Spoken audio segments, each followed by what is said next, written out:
40 to 50 kilos per day. That's a lot of chicken, guys. You guys order chicken then, right? It looks spicy, yeah? A little bit of sweetness to it, and then you have the taste of soy as well.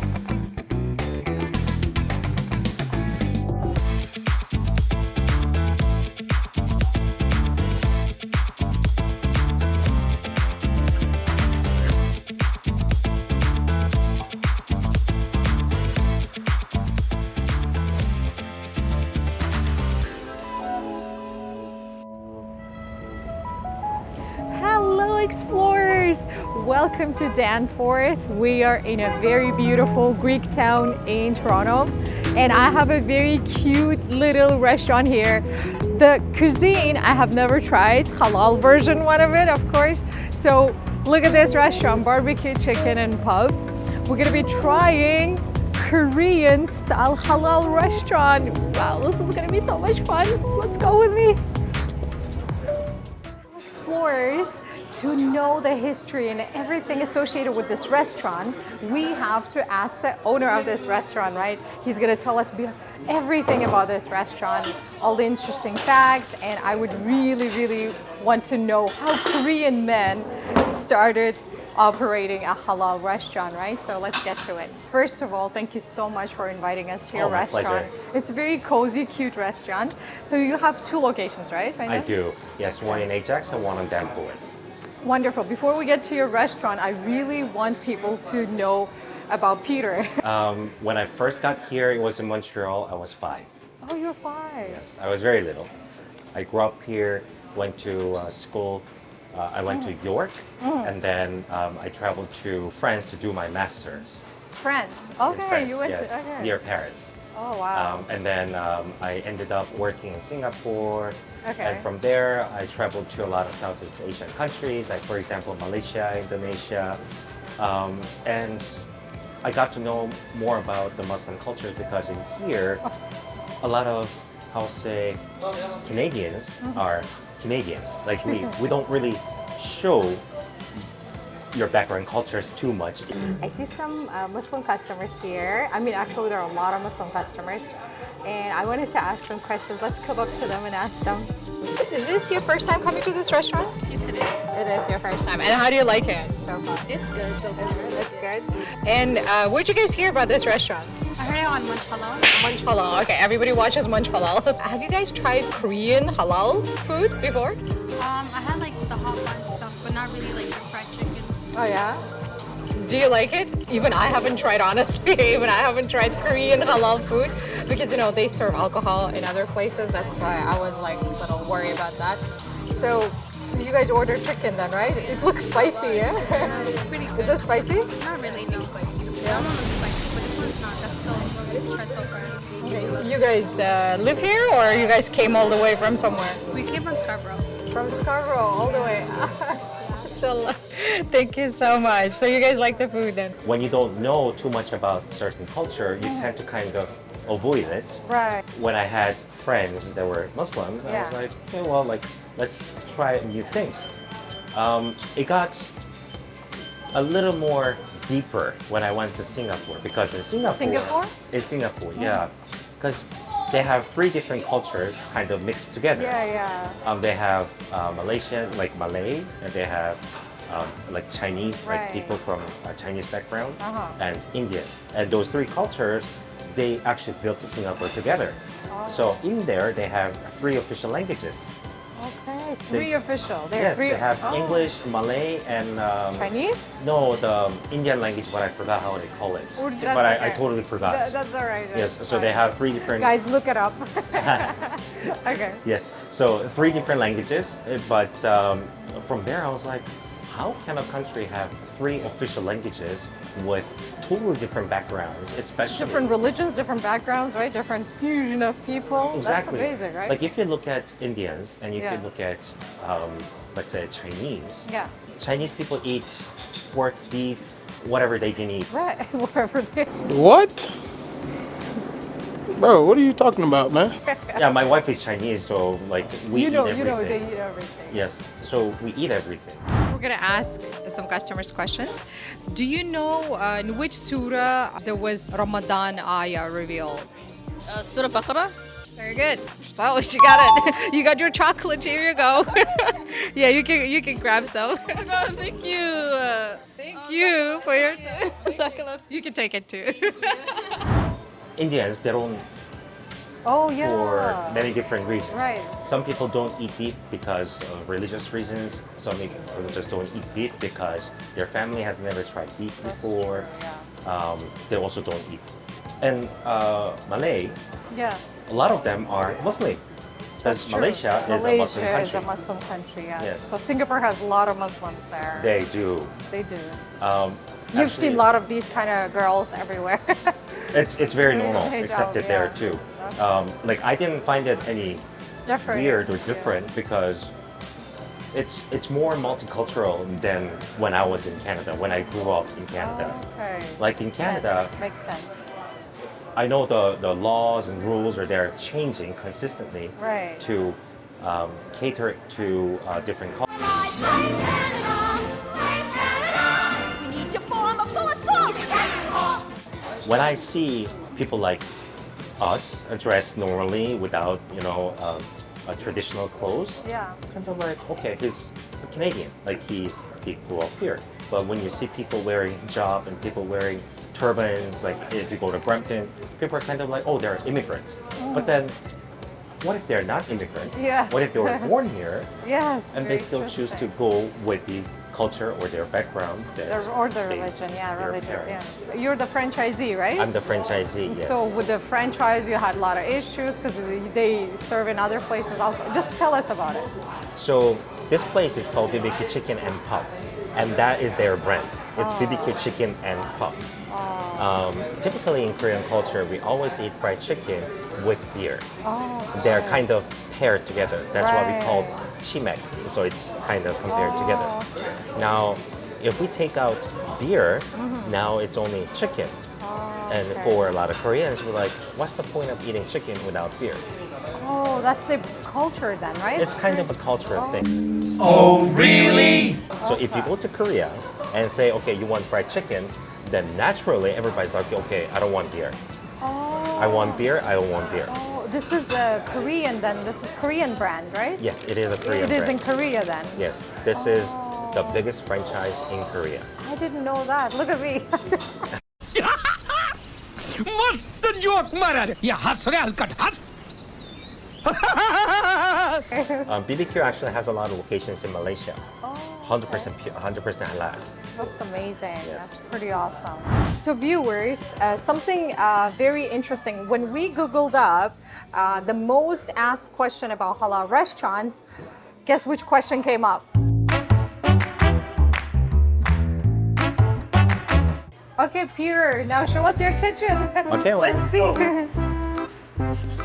So they're going to prepare our meal for today. Okay. One is soy garlic chicken wings, and the other is cheese buldak. Okay, cool. Are they yummy? Oh, they're very good. You will see. You like it. You like it. Wonderful. Look at them sizzling. Wow, so beautiful. I love it. And then this is our sauce station, where this is secret sauce, this is hot spicy, and so on. So we have 3 types of chickens where we pour sauce on top and we mix them. Oh, Yes. interesting. And what are these things? They come from Korea? They come from Korea, so we get them shipped. We don't make any sauce here, but we get them shipped from Korea directly. That's how they doing that one. Yeah. Oh, interesting. So you never make sauces here? We don't make sauce here. Oh, because you're franchisee, right? You need to Yes. follow their guidelines, how they make everything. Exactly. Because Makes BBQ sense. Chicken is one of the biggest franchises. They're actually #1 in Korea. So their factories are gigantic. They even have a chicken university.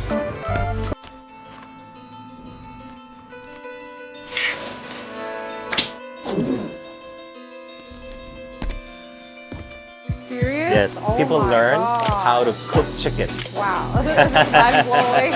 And what are these 2 things? This is the mixing bowls. So Oh, mixing balls. Oh. we have the chickens here. Oh, okay. Chickens are here. We Okay. pull the chickens, we put them in the mixing bowl. We have different. Whichever flavor they want, right? Exactly. Yes. Oh, okay. And what is he making? 이거 뭔가요? 치즈 불닭. This is cheese 불닭. That's the one that we're getting. What's your name? How long you been working here? 2 months. You came from Korea? Yeah. When did you come? 3 years ago. 3 years ago. You studying? For study. Do you like working here? Yeah, it's good. So what is this station? We do serve salads, we have tteokbokki and so on. So we keep everything that needs to be refrigerated in here.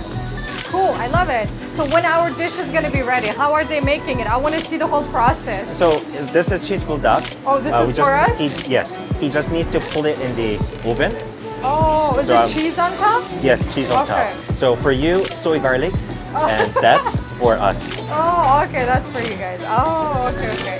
Today, all Korean stuff, right? Yes, Working? today all Korean stuff, but we You have. were saying you have other backgrounds too, right? Yes, we have staff from Nepal, we have staff from Philippines, so it's pretty diverse in here. That's nice. The turnover is pretty big Yeah, because the work in the kitchen is hard. of course. So a lot of people come thinking that it's an easy job, and they realize, oh, it's very difficult, Of especially course. during the busy hours. Non-stop. So we have pretty high turnover rates, but it's okay. People come, they realize, oh, this is not for them, then they go for something else. So where do you get your chicken from for this location? So we get chicken from the same supplier Iqbal? for both locations. Iqbal, right? It's Marina Fine Foods and Surgeon Farms Surgeon. and Iqbal Supermarket. Iqbal Yes. Supermarket. You have halal certificate? Or no? Yes, they all have HMA certification. HMA Yes, certification. they're all hand slugger. They have HMA certified. We usually use about 40 to 50 kilos per day. Oh my god. So that's a lot of chicken. That's a lot of chicken, guys. So on Fridays, Saturdays, we use about 150 kilos each day. Oh wow. Oh, that's Korean writing, right? What does it say? Oh, that's for to remember when we need to throw out the garbage. Oh. So we have everything written down here to track what we are missing, what we are not missing. That's so interesting seeing Korean writing because as a kid I used to watch Korean drama in Uzbekistan.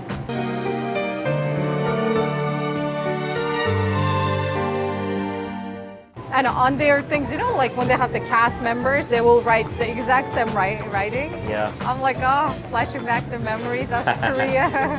Okay, what are you doing? You're putting sauce on it? Making luxury chicken. Okay, very nice, very nice. You came from Korea? Yeah. Okay, nice. Do you like this chicken yourself? Do you eat it here? Yeah, of course. Yeah. Which one is your favorite? Sizzling Chili? and ganjang. I didn't understand, but okay. Okay, thank you so much. Thank you. How about you ask one of those people there about Ramadan? Yeah. What do you want to ask them? Like, what is interesting for you about Ramadan as somebody who is non-Muslim? We have the owner of the restaurant. His name is Peter. He has a question for Muslims. He's not Muslim himself, but he always wants to ask Muslims questions. So one of the questions that I always wanted to ask was, during the Ramadan, you fast. You fast for a very long time. I tried to skip a meal myself, and I just can't do it. Can't see myself doing it every single day for 1 full month. So how do you manage that? How do you resist the temptation to even, like, let's say, drinking water or eating food or anything? Like, how do you manage that during Ramadan? Aside from creating that detachment, is also understanding the intention behind it. Understanding that you're fasting for 14 hours out of the day is a broader purpose than having to oversaturate yourself with everything that you have access to during the day. So during the month of Ramadan, you have the opportunity to not only be mindful of that, but also to be mindful of the people that you're in community with, serving for the sake of Allah and the sake of the community as a whole. But I would say it's just the understanding that if you can't, give up something as small as like food and water for like 10, 12, 14 hours out of the day, then how are you going to be able to give up like bigger things that don't serve you throughout the day? Like, how are you going to be able to give up your bad habits? How are you going to be able to give up other things that, have bad effects on you in life? So I kind of feel like, actually that's the word, sacrifice. Like, you make a small sacrifice in order for a bigger reward, right? So Ramadan is different for everybody. Yeah. Everyone has their individual meaning to their own Ramadan. I'll say it for you. You can say that. Thanks for sharing. Okay, yeah, after, what is it, 12 hours of fasting? No, 13 hours of fasting. I didn't get a chance to eat yet, obviously because of this. Here's my chance. So this is the soy sauce chicken wing, I believe it was. And this is chicken with cheese, I guess. Look at that cheese over there. Look at that. Look at that. Absolutely. So anything at this point will taste good, right? But honestly, it is good. The flavors are good. The flavors are really on point. You have that sense of Korean taste. The sauce is good. These noodles things, I don't know what you call them exactly, but let me open it up a little bit for you. So good. Look at that. That is just absolutely stunning. Of course, what's Korean food without rice? I think this is jasmine rice, I believe, I'm pretty sure. So these are chicken thighs, it looks like, not chicken wings. Bro. It's very succulent. You could feel the sense, like, here's the thing, right? Like, sometimes you have soy, something made out of soy, and it's overwhelming with soy. This is not like that. So it has a little bit of sweetness to it, and then you have the taste of soy as well. Peter, it would be hard to be honest, because after fasting, almost everything will taste good, right? Yes. But this is really good. Like the taste over here, the noodles, like you have very particular spices and sauce that you guys use that's very Korean oriented. Yes. So kudos to you, Peter, honestly. Thank you very much. Thank you. I'm so glad that you like the food. It's really good. Yes, it's really, really good. So we're currently selling our tosuni pudding. So pretty much these are the small rabbits that we make. These are made of 100% halal gelatin. So each tosuni is $5. I'm putting 100% of the sales, not the profit, the sales, for each tosuni sold in the store. So in here, these are the people that have bought a tosuni and donated $5 towards Droplet of Mercy to help the orphans and refugees. And we have that throughout Ramadan. They put their names, right? It's Yes. during Ramadan only? It's during Ramadan only to help the orphans and refugees because Ramadan is about sharing Orphans of refugees of Canada or anywhere else? all over the world. And where do you donate that money? Droplets to Mercy. Droplets of Mercy. Yes. Oh my God, this is amazing. So viewers, something very interesting. When we Googled up the most asked question about halal restaurants, guess which question came up? It was, if that halal restaurant serves alcohol. Peter, this is such a big problem for a lot of Muslims. It limits us from going to so many places having fun, basically. Mm-hmm. And what happens is you basically, remove that barrier for a lot of Muslims to enjoy Korean food, right? I'm gonna be very honest with you. The term, like when we were preparing halal food, it was solely up to the restaurant owner to say, hey, it's halal. And the general public has to trust it. There is no other way. Mm-hmm. Because if we say, oh, we source it from here and here, and if there's no proof, and we're not going to show, then it is what it is. Like you have to just take the word from it, because you put halal meat and non-halal meat, there's no real distinction between these two. Now, Can you believe it? That's not halal. what I did was I wanted to make sure that this type of distinctions are happening at the front level, where I need to give more confidence to the consumers, where we are not only offering halal options, but we are going halal by removing anything that might make things haram. So by removing haram, we're left. Wow. So I wanted to do it right by gaining more confidence from the consumers. I can't satisfy everybody. I have to choose something that I want to work with, and what I chose to work with is to make sure that if I'm offering halal, then I'm satisfying the Muslim community by offering the authentic halal experience by mixing or fusioning the Korean food with the halal dining experience. Oh, Peter, by the way, we have to pray. You said you have a prayer room even, right? Yes, so I you do. you took care of every piece of the whole thing that to cater to Muslims. Yes. I'm just amazed. So can you tell us about your prayer room Yeah, and sure. everything? Come here. Look at this. He even put up candles for us so that we could light it up. Like, look at that. Feel free to light the candle. Oh, this is Peter's smile here. I can see. So nice. Yesterday we had 4 candles lit up. So when I came down today to kind of clean up the whole area, Yeah. noticed that there were 4 candles that were lit. So I was like, oh, there were some people that came Oh, down they to did, actually utilize they did. the area. Oh, that feels so good. Look at that. It's like first time for me like to have candle in the prayer area. It's amazing. It's amazing. Well, explorers, another amazing episode came to an end, and I cannot thank the host enough for putting in so much effort in creating very halal atmosphere for us Muslims to enjoy Korean dishes. And I am so grateful. He took care from A to Z. Everything is halal. Despite the fact he's been losing clients, he didn't mind, and he even removed his alcohol from the shelves. So he is just one of a kind, mind-blowing person that I've interviewed. Very kind, very, very nice person. And his restaurant is very cozy as well. You guys are gonna love everything. We love their honey crisp, I forgot the name, but we love their chicken, and everything was so good. You guys are gonna love it. I'm just so sure you guys are gonna love it. Until next time, please do visit this restaurant, and Ramadan Mubarak.